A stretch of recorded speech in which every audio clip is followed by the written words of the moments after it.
नमो अर्हन्ताणं नमो सिद्धाणं नमो आयर्याणं नमो वज्रायाणं नमो लोये सपसाहुणम्।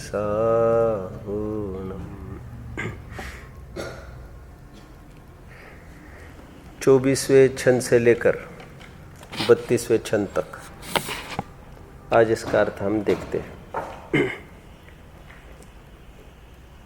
वैसे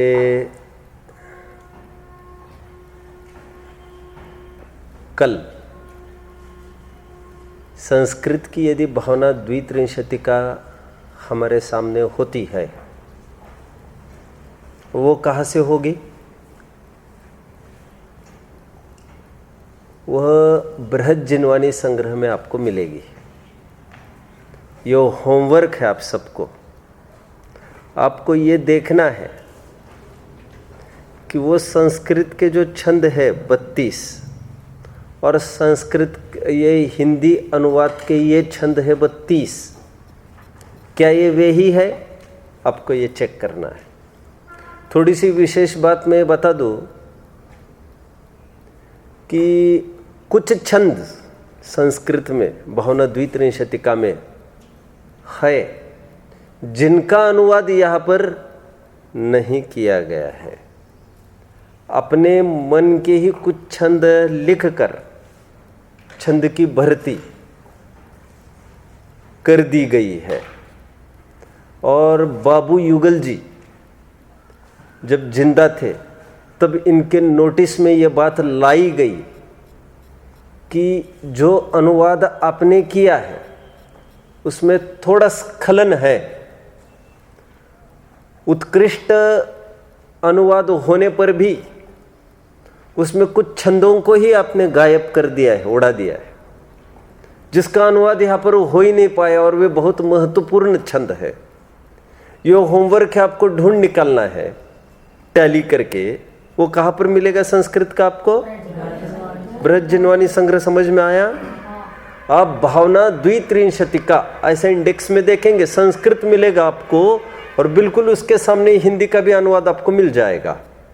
लेकिन वो तो छंद के सामने छंद 32 को 32 दिखाए जाएंगे, लेकिन ये तो आपको तय करना है कि क्या इसका अर्थ यही होता है क्या, और नहीं होता है तो कौन से छंदों को उड़ाया गया। आप समझ रहे हैं? तो उन छंदों को मैं कल आपसे समझूंगा, आपकी दृष्टि में वे क्या क्या है। विशेष चर्चा मैं कर लूँगा फिर। ठीक है, चलो अभी तो हम फ्लो में चले चलते हैं। आज इसको पूर्ण करने का भाव है।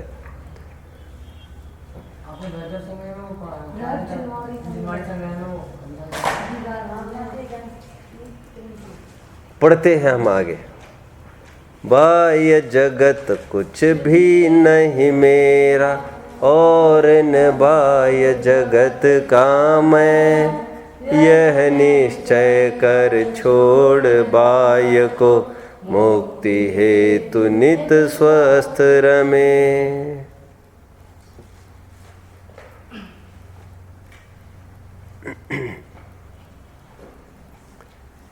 भेद विज्ञान का ये छंद है, बहुत सुंदर सुहावना ये छंद है। और जिसको कलश में ये बोला गया था, नास्ति सर्वोपि संबंधा, ऐसा जो स्लोगन चलता है, मैंने यहीं पर कहा था क्या? नहीं, नास्ति सर्वोपि संबंधा, कि जीव का किसी से भी कुछ भी संबंध नहीं है, किसी भी प्रकार नहीं है। वैसे तो किसी भी द्रव्य का किसी भी द्रव्य से कुछ संबंध होता ही नहीं है, वो तो बात ही नहीं है।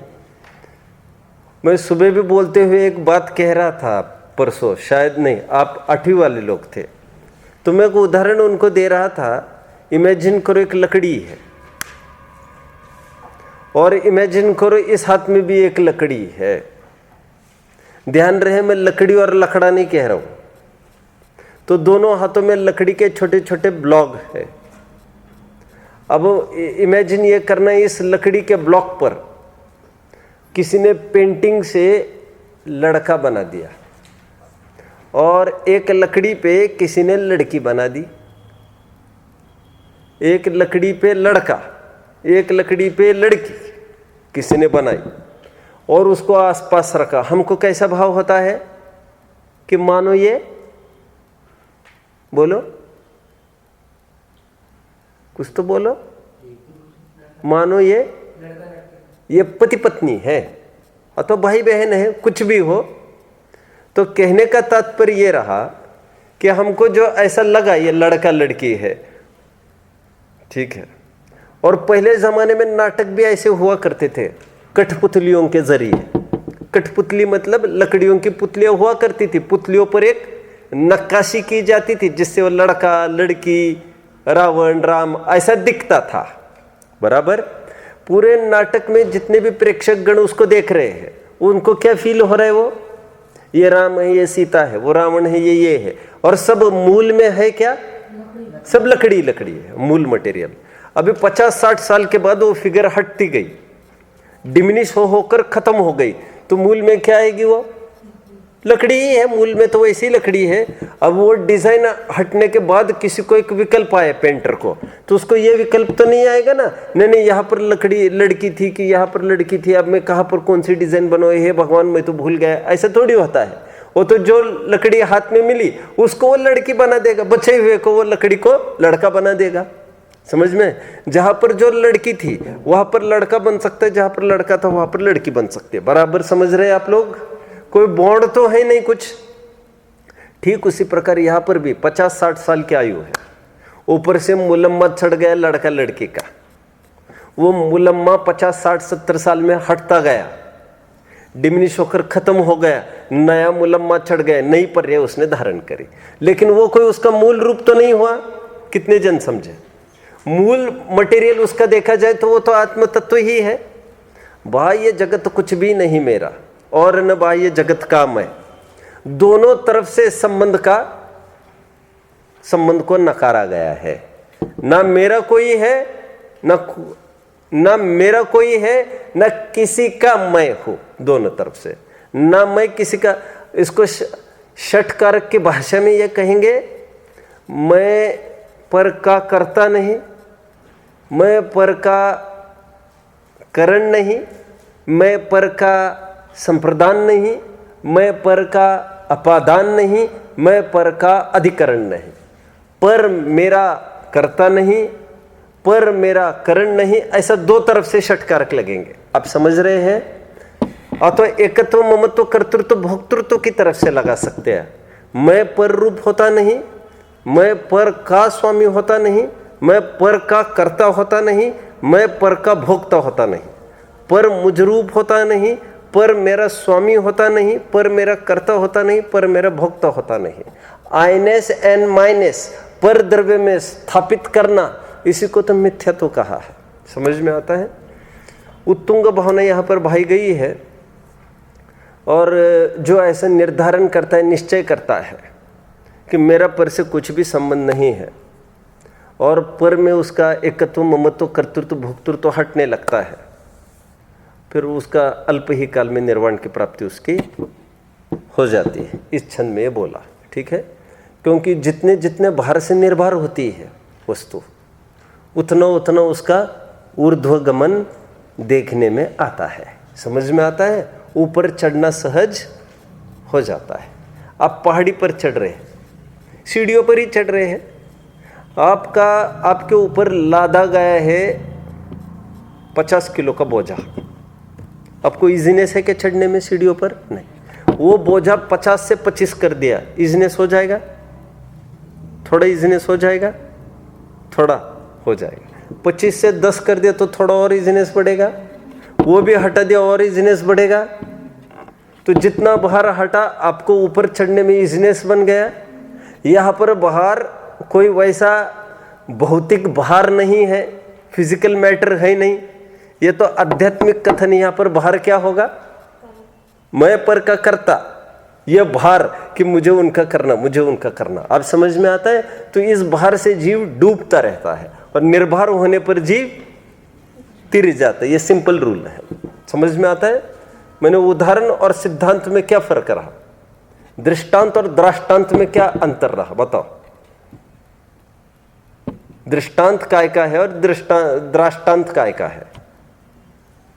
दृष्टांत और दृष्टांत काय का है? दृष्टांत में फिजिकल मैटर की बात करी है और दृष्टांत में ऐसे कोई फिजिकल मैटर नहीं है 50 किलो जैसा।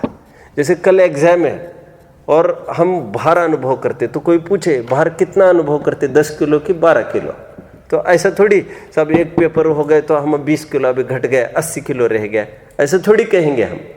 तो ये भार अलग प्रकार का है और ये अटैचमेंट का भार है पूरा। ये भार दुनिया में नहीं दिखाई दे सकता। आप समझ रहे हैं? कहो तो जो हमाल है वो निर्भरता का अनुभव कर सकता है, जिसने 100 किलो का बोरा उठाया है। भौतिक फिजिकल मैटर है उसके पास, उसके ऊपर लादा गया, लेकिन उसको मन में निर्विकल्प हो गया, निर्भर हो गया, वो हल्का महसूस करता है। और किसी ने कुछ नहीं उठाया है फिर वो भार महसूस करता है। ऐसा हो सकता है? होता है, होता ही है लोक में। जैसे फॉर एग्जाम्पल, जैसे मान के चलो, कौन है ये, क्या नाम है, हाँ उदित। उदित के पापा मम्मी आए थे यहाँ पर, तो उदित के पापा को मैंने कहा कि कैसे आ गए, तो उन्होंने कहा उदित को मिलने आ गए। तो हमने कहा कि कमाल हो गया, आप क्या क्या लेके आए हैं ये? तो वो जब भी बच्चे के पास आएंगे तो 2-4 बैग तो लेके आएंगे कि नहीं आदमी, बराबर? तो मान के चलो 20 किलो लेके आए थे। कितना? 20 किलो। तो मैंने जाते हुए ये कहा, आप जा रहे हो पथरिया, तो एक मेरा छोटा सा काम करेंगे आप? बोले बताओ क्या करना है। ये लिफाफा, क्या कहा मैंने? लिफाफा, समझते हो लिफाफा? ये लिफाफा, आपके बगल में एक आदमी रहता है, वो लिफाफा कितना है? 1 पेज है उसमें। कितना? 1 पेज फोल्ड किया लिफाफे में और कहा ये उस बगल वाले आदमी को दे देना, ठीक है? अथवा ये कह दिया ये 10,000 रुपये है, वो बगल वाले आदमी को दे देना। तो कैसा फील करता है वो आदमी? कैसा फील करता है? बोलो ना। 20 किलो का बोझा कहा और कितना वजन निकलेगा? 10,000 रुपये का कितना वजन? ग्रामों में वजन निकलेगा 5 नोटों का। तो भार वैसा नहीं है वो, लेकिन भार कैसे एक्सपीरियंस करते हैं कि अभी भैया कब हम वहां पर पहुंचे और कब बगल वाले के हाथों सौंप देवे और हम निर्भर हो जाए। क्योंकि टेंशन एक जिम्मेदारी का अपना भार समझ में आता है। तो यहाँ पर निर्भर जो होता गया, काय से निर्भर होता गया? संबंधों की कल्पना से। तो इस बंधन से जो निर्भर होता गया तो जीव मुक्त हो जाता है। आगे का छंद पढ़ते हैं। अपनी निधि तो अपने में है, बाह्य वस्तु में व्यर्थ प्रयास। जग का सुख तो मृग तृष्णा है, झूठे है उसके पुरुषार्थ। सिंपल है ये उदाहरण, तो आप लोग सब समझ रहे हैं। हमने स्कूल लाइफ में एक पाठ पढ़ा था, मामा की ऐनक। आप लोगों ने पढ़ा हो नहीं, मुझे नहीं जानता। मामा की ऐनक एक पाठ था और हिंदी सब्जेक्ट में था। मेरे ख्याल से 5th में या 6th में होना चाहिए वो चैप्टर। वैसे हिंदी हमको मुझे लग रहा है 6th में चालू हुई कि 5th में, और पहले ही साल वो चैप्टर था। चैप्टर की थीम इतनी भर थी कि वे मामा जी दिन भर अपना स्पेक्ट्स ढूंढते रहे सब जगह। ढूंढते ढूंढते दिन खाली हो गया, मिला नहीं।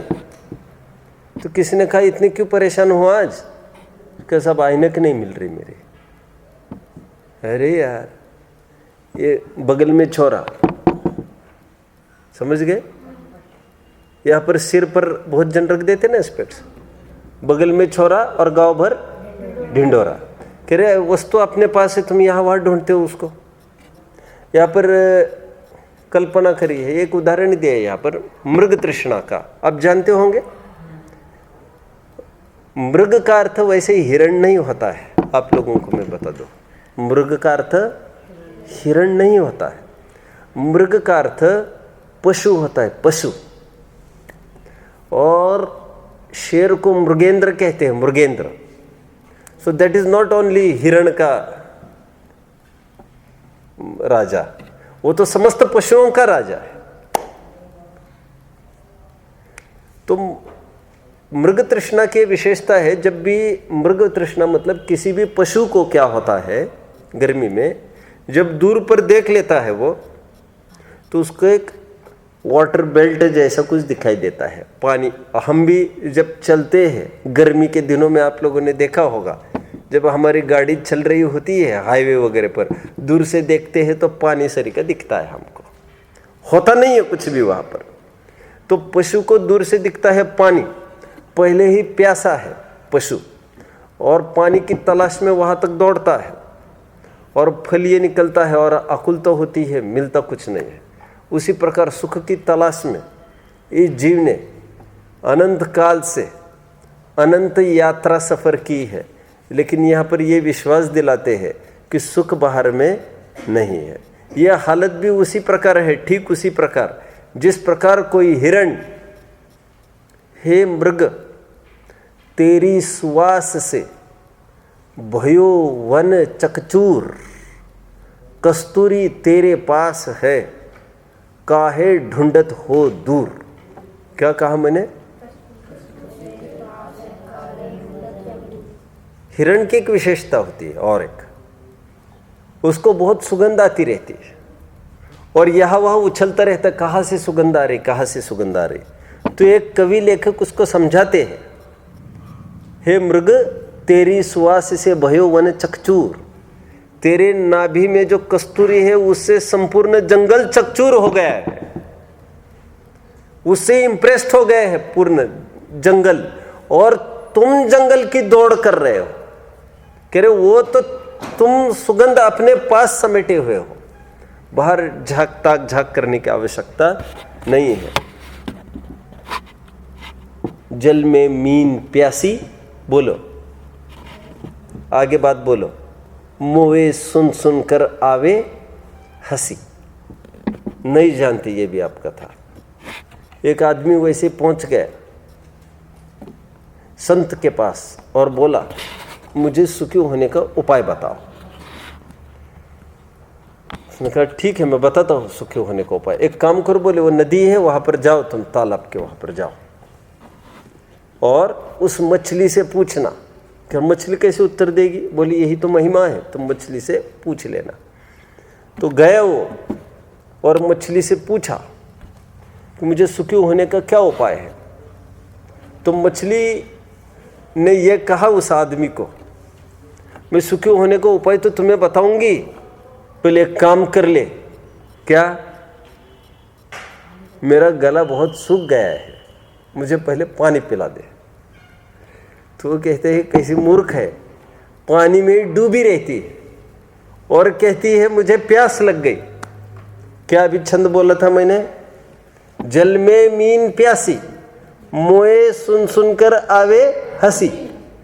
तो उसी प्रकार कहते तू स्वयं सुख का कंद है और ये कहता है मुझे सुख की प्राप्ति कैसे होगी। ये ऐसी ही हास्यास्पद बात है, समझ में आता है? कुंद कुंद स्वामी ने 68 नंबर की गाथा प्रवचन सार में और एक उदाहरण दिया।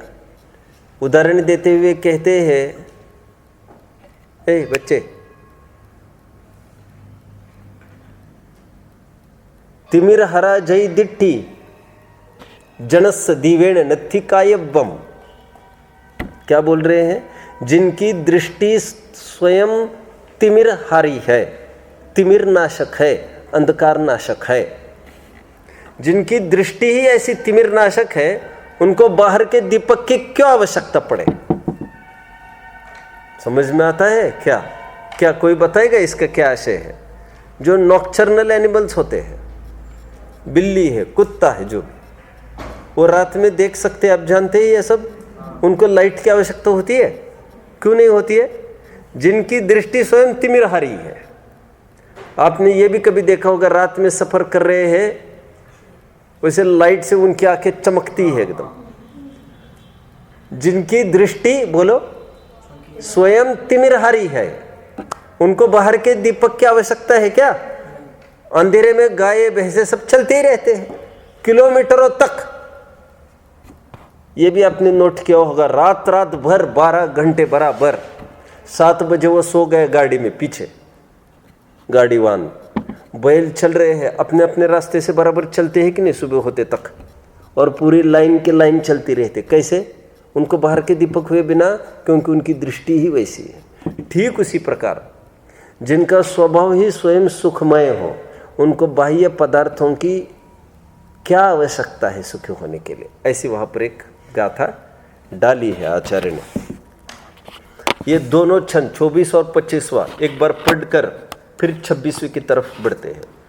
बाह्य जगत कुछ भी नहीं मेरा, और न बाह्य जगत का मैं, यह निश्चय कर छोड़ बाह्य को, मुक्ति है तु नित स्वस्थ रमे।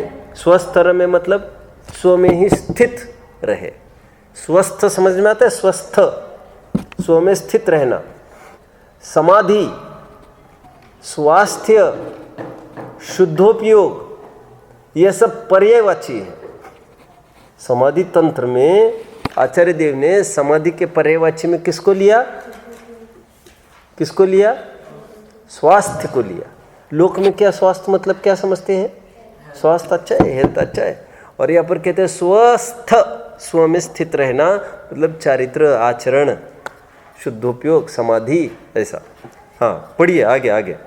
अपनी निधि तो अपने में है, बाह्य वस्तु में व्यर्थ प्रयास, जग का सुख तो मृग तृष्णा है, झूठे है उसके पुरुषार्थ, अक्षय है शाश्वत है आत्मा, निर्मल ज्ञान स्वभावी है, जो कुछ बाहर है सब पर है, कर्माधीन विनाशी है। जितना भी बाहर दिखता है, मैं हमेशा 2 बातें कहता आ रहा हूँ। जो वस्तु हमारे में है उसकी प्राप्ति का भाव हास्यास्पद है, और जो परद्रव्य है उसकी प्राप्ति का भाव भी हास्यास्पद है। क्या कहा मैंने? कोई बोलेगा?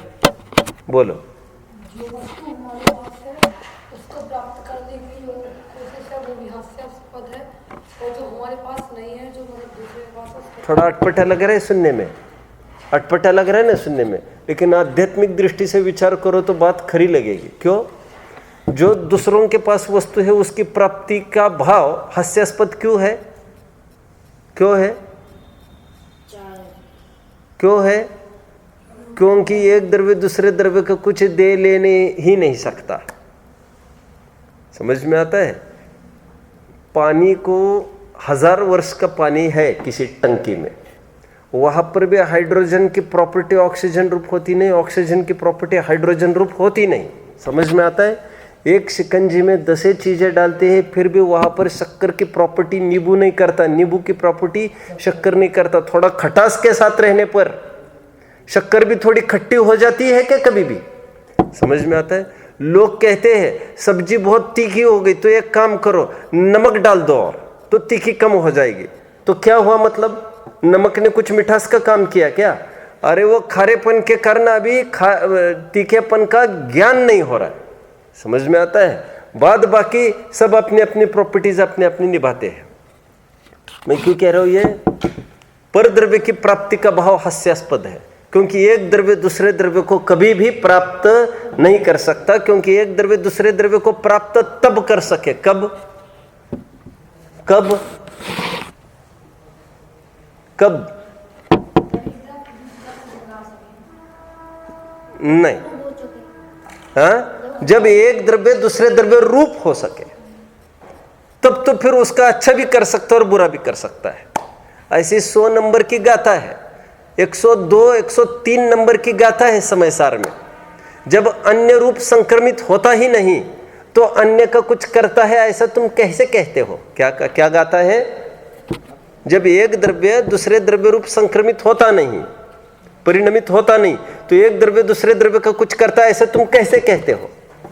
टोडरमल जी का वो प्रसिद्ध डायलॉग बोलो, कोई भी बोलो। अनादि निधन भिन्न भिन्न वस्तुएं अपनी अपनी मर्यादा लिए हुए परिणमन करती है। कोई द्रव्य किसी द्रव्य को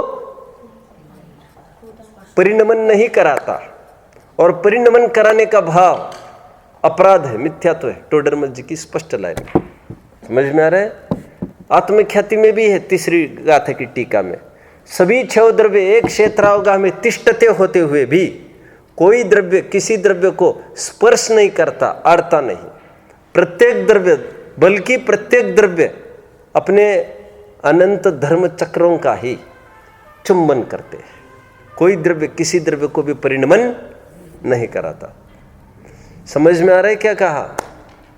बोलो। पंडित जी, फिर तो जो पाप पुण्य में जो संक्रमण होता है, तो फिर उसमें भी तो ये कह सकते हैं, वैसे तो वो पुद्गल द्रव्य है और अंदर पुद्गल का है, वो तो जीव का परिणाम है वो तो। हाँ। अच्छा, तुम वहां की बात कर रहे। हाँ, तो फिर ऐसा हो गया कि ये इसके नहीं, वो उस रूप हो गए, पाप प्रकृति पुण्य रूप हो गई, लेकिन पुद्गल ही बना रहा।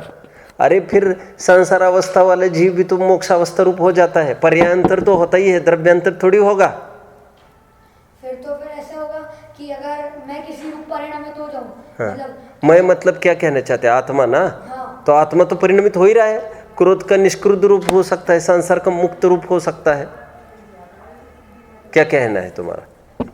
समझ में आ गया है तुम्हारा प्रश्न? समझ लीजिए। और जीव रूप से परिणमता हुआ जीव ही रहता है, अजीव नहीं होता। और अजीव रूप से परिणमता हुआ अजीव ही रहता है, जीव नहीं होता। जीव बदलता है कि बदलता नहीं है? बताओ मुझे। आपका क्या ख्याल है, बदलता है कि बदलता नहीं है? प्रश्न है। जो घूमता हुआ चक्र है, कुम्हार का घूमता हुआ चक्र है। प्रश्न कुम्हार का घूमता हुआ चक्र है, वो घूम रहा है, मान के चलो अभी जो भी उसका स्पीड होगा।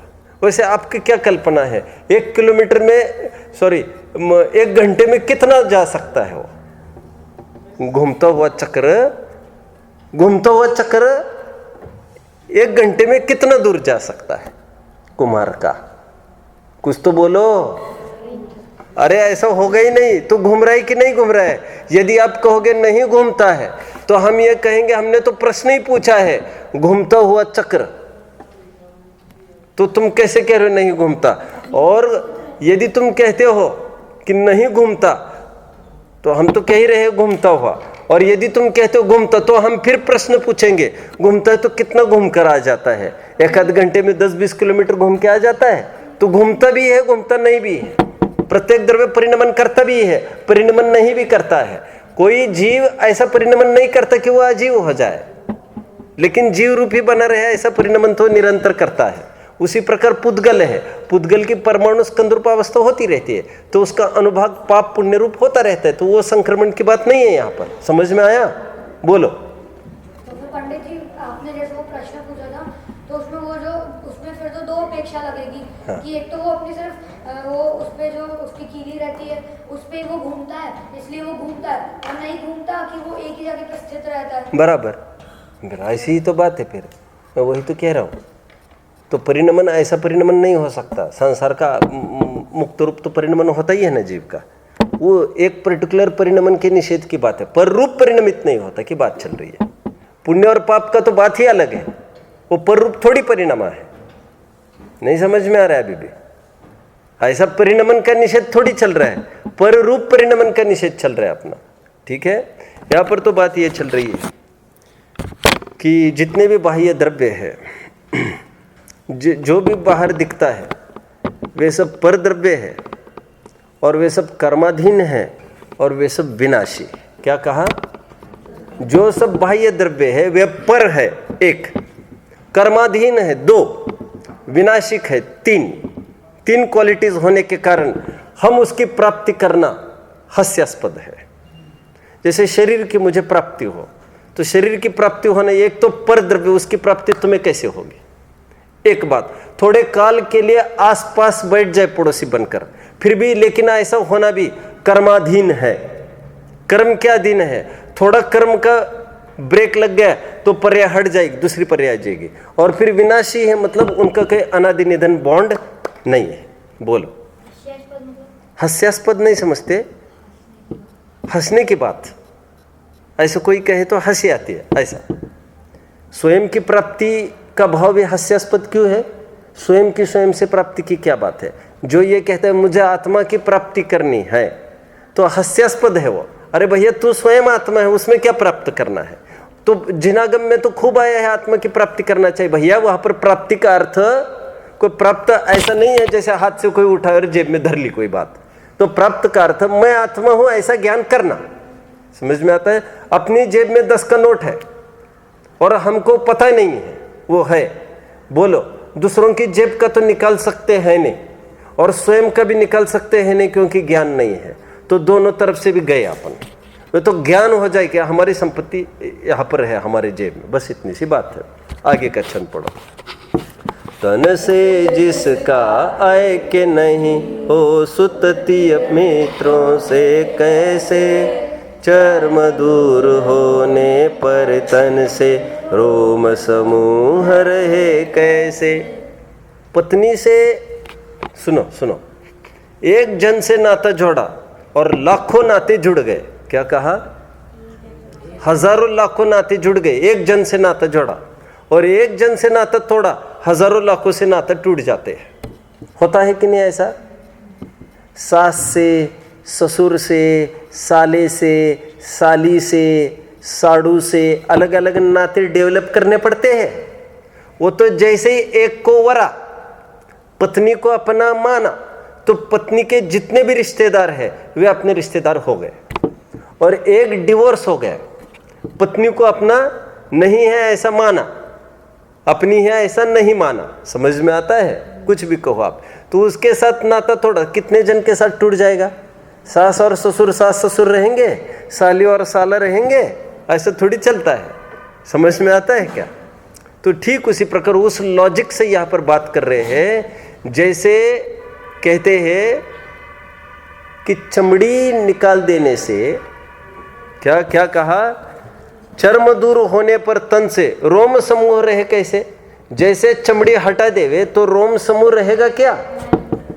संभव नहीं।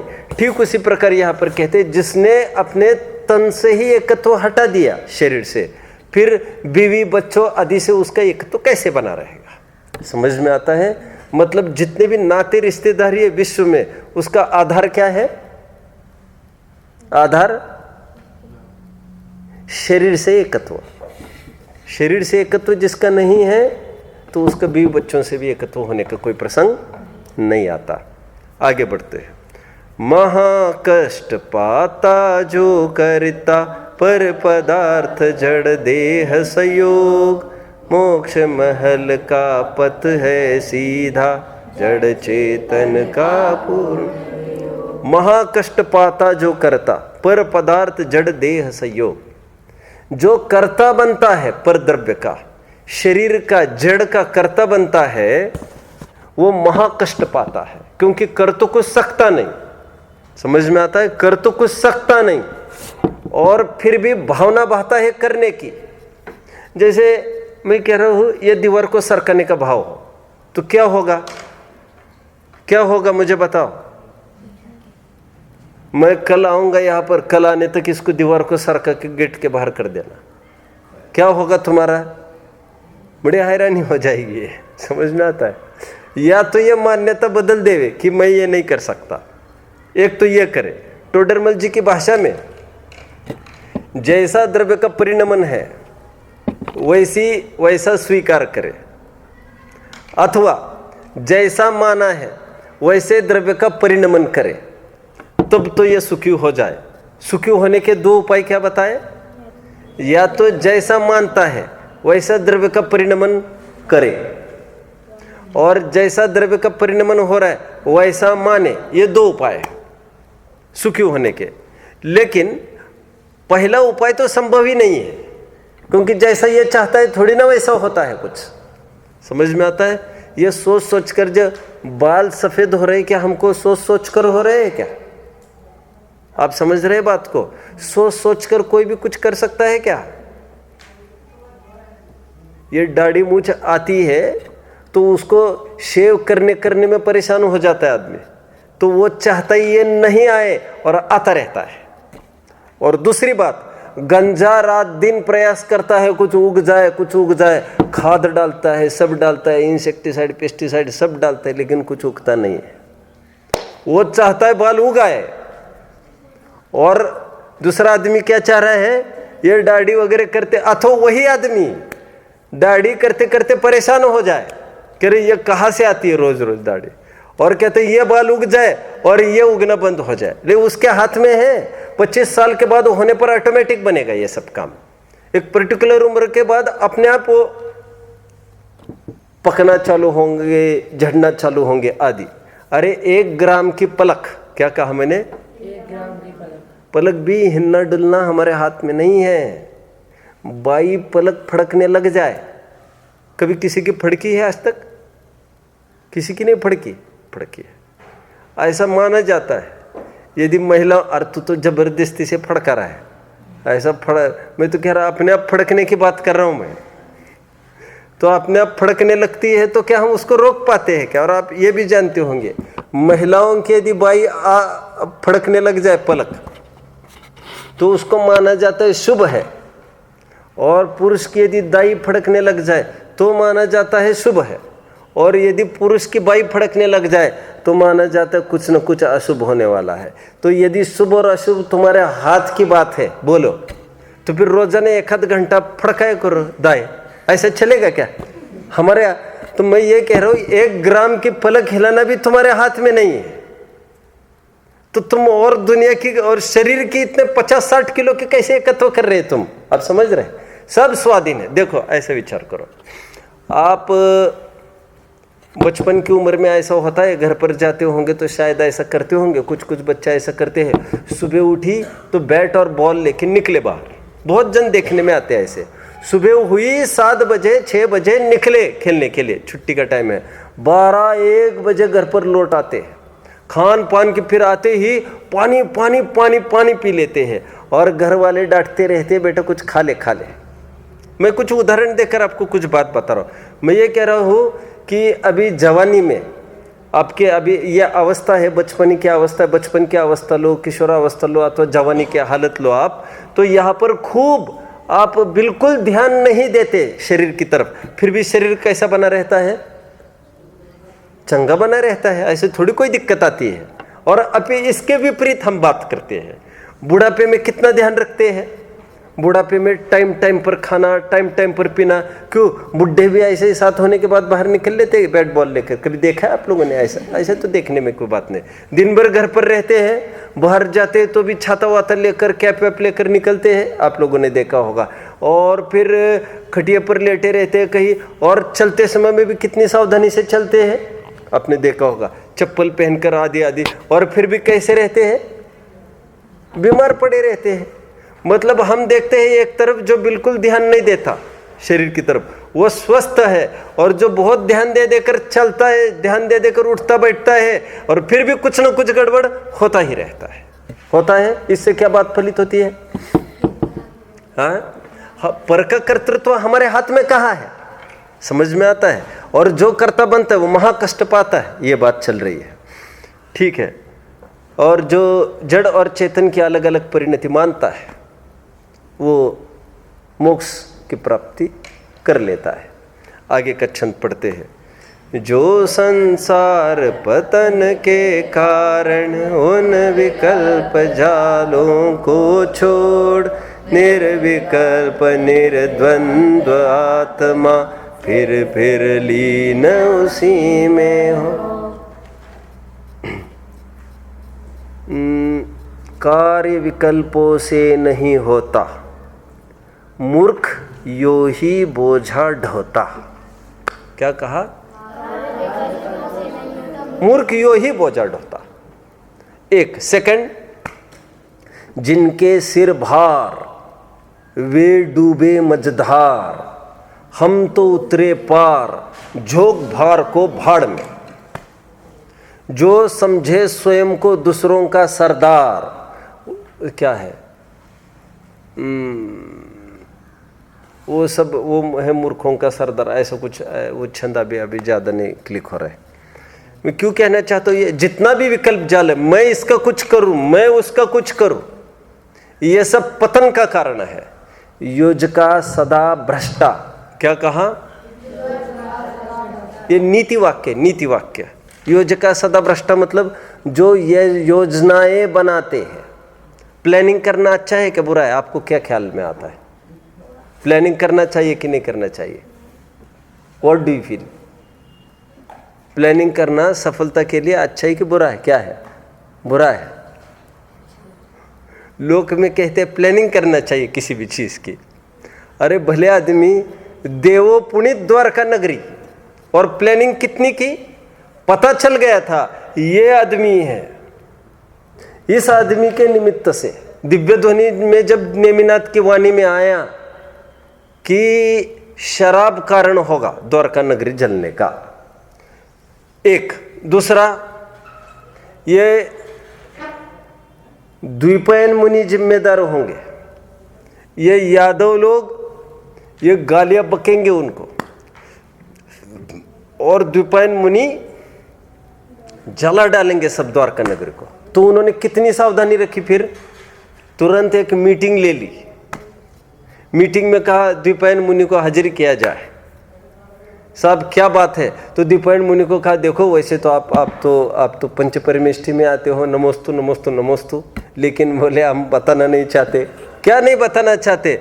आपके निमित्त से आपने अभी सुना होगा रिकॉर्डिंग पर क्या बात आ रही थी, आपके निमित्त से सब आग लगने वाली है, आप कृपया। अरे मुझे ये बताने की क्या आवश्यकता, मैं स्वयं जा रहा हूँ यहाँ से। द्विपयन मुनि इतने दूर चले गए, ना रहेगा बांस ना बजेगी बांसुरी, ऐसा उनको लगा। और फिर ऐसा लगा शराब के कारण ये होने वाला है, पूरी शराब उठवा ली, शराब बंदी करा ली। पहले सबसे पहले शराब बंदी सौराष्ट्र में तब भी हुई थी और अब भी हुई है, सौराष्ट्र में ही पहली बार। तो शराब बाहर कर दी, समझ में आता है आपको? अब इस शराब जब बाहर कर दी तो गड्ढों में फेंक दी। उदय देखो कैसा पलटा खा गया। तो जंगलों में फेंक दी और गड्ढों में फेंक दी थी।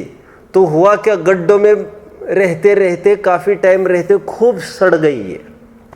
और बाय चांस द्विपयन मुनि भी चले गए थे दूर, उनकी गिनती में कुछ मिस्टेक हो गई, तो लौट आए फिर द्वारका नगरी की तरफ। और बाय चांस यादवगण वहाँ पर पहुँचे खेल कूद करने के लिए, तो बहुत प्यास लगी उनको, तो पानी समझकर उन्होंने शराब पी ली। शराब पीकर फिर गाली बकना चालू किया द्विपयन मुनि को, और द्विपयन मुनि ने फिर शाप देकर सब द्वारका नगरी जला दी। समझ में आता है?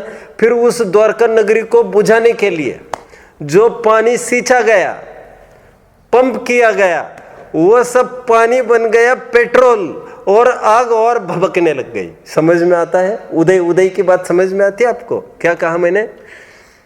पानी समझकर पिया यादवों ने, वो शराब का काम कर गई, शराब ही थी वो एक्चुअली।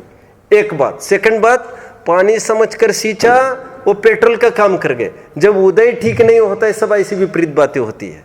ऐसे में मैं शरीर का करता हूँ, मैं कुछ करता हूँ। अभी योजना सदा भ्रष्टा के लिए मैं इतना सुना रहा हूँ। जो योजनाएं बनाते हैं, मैं ऐसा करूँगा तो बराबर ऐसा हो जाएगा, मैं ऐसा करूँगा तो बराबर हो जाएगा ऐसा, तो ऐसे लोगों को भ्रष्ट कहा है नीतियों में कि योजनाएं बनाने से कुछ नहीं होता, जो होना होता है वह स्वयं हो जाता है।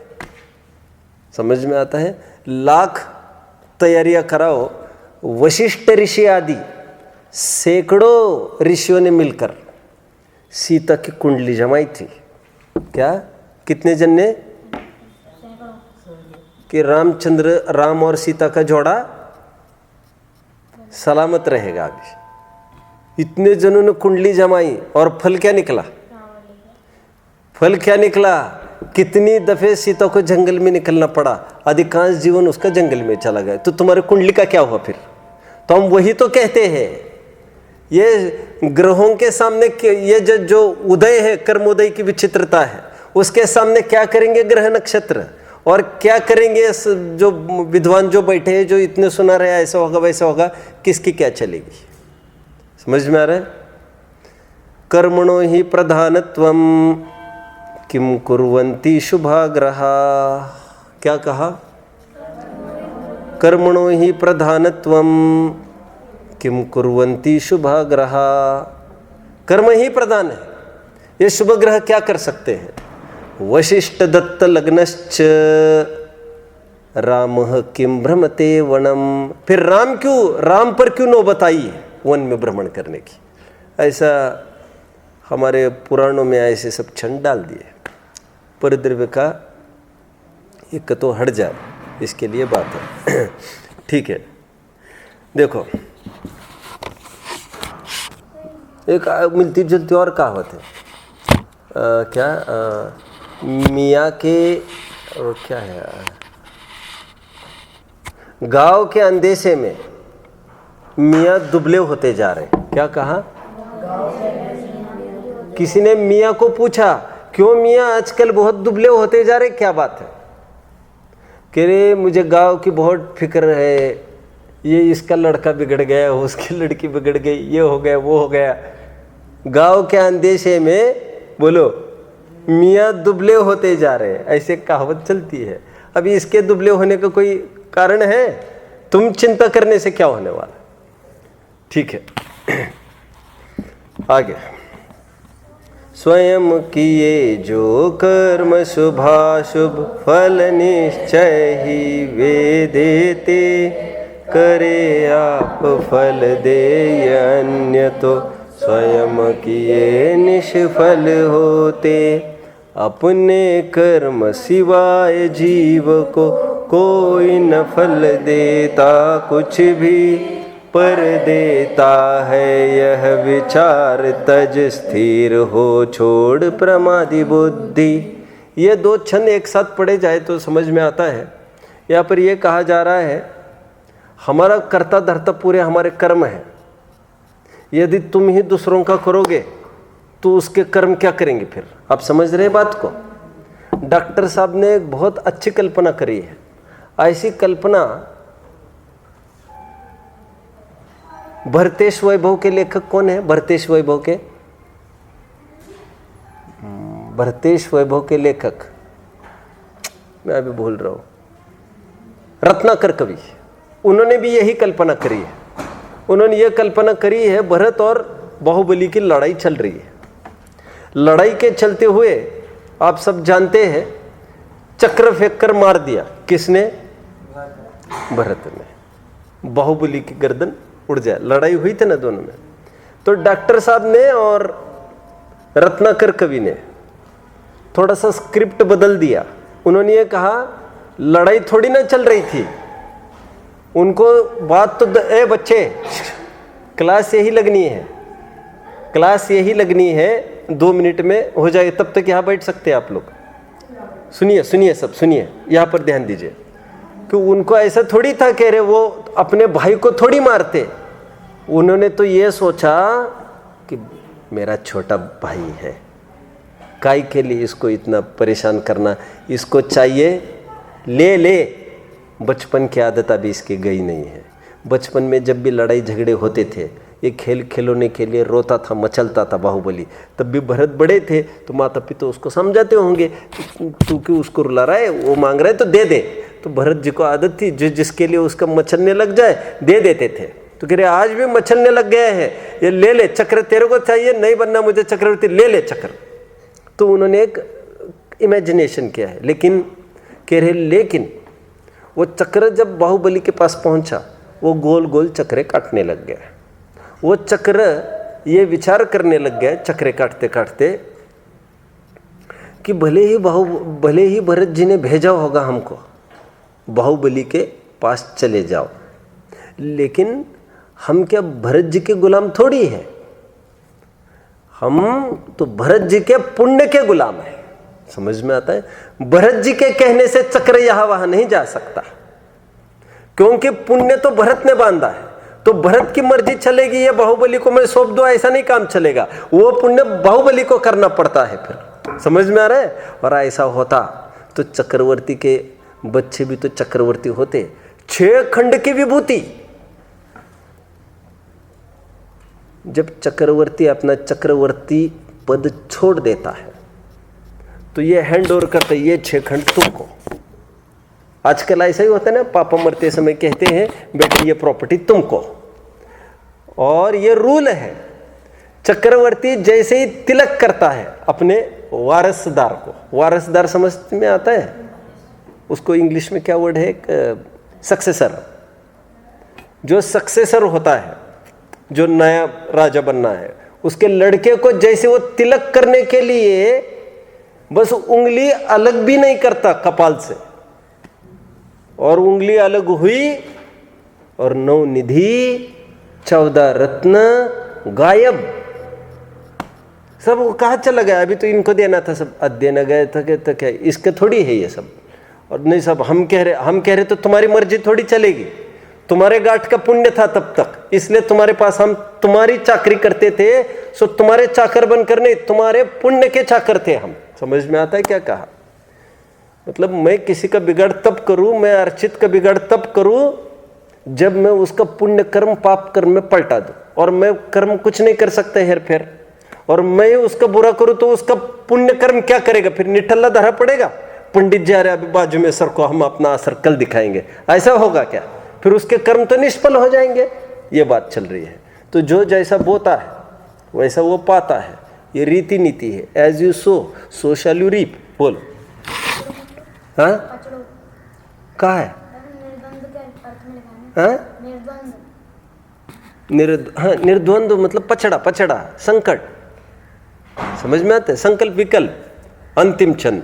निर्मल सत्य शिवम सुंदर है, अमित गति वह देव महान, शाश्वत निज में अनुभव करते, आते निर्मल पद निर्वाण। अमित गति शब्द के 2 अर्थ है। एक तो अमित गति कहकर स्वयं लेखक कवि स्वयं अपने लिए संबोधन कर रहे हैं, जैसे दौल समझ सुन छेद से आने। 2 अर्थ होते हर जगह। दौल के भी 2 अर्थ है। कैसे अर्थ है कोई बताएगा? एक तो स्वयं संबोधन, और एक दौल मतलब होता है दौलत, संपत्ति और ज्ञान संपत्ति। हर जीव दौलत है, मतलब जीव के अर्थ में भी है और स्वयं के अर्थ में भी है। अमित गति का अर्थ है एक तो लेखक कवि, और एक तो कौन? हम सब अमित गति है। व्हाट इज अमित? अमित इज अनंत, असीम, इनफाइनाइट। समझ में आता है? अमित गति का अर्थ क्या लेंगे यहाँ पर? भाव अपेक्षा से अनंतता हम में भरी है। समझ में आता है? गति मतलब कोई 4 गति वाली की बात यहाँ पर नहीं लेना, यहाँ पर भाव समझना, अपना नेचर अनंत स्वभावी मैं हूँ, ऐसा। ये हमारा हो गया है। जो होमवर्क दिया है उसको देखा जाएगा। ओम नमः।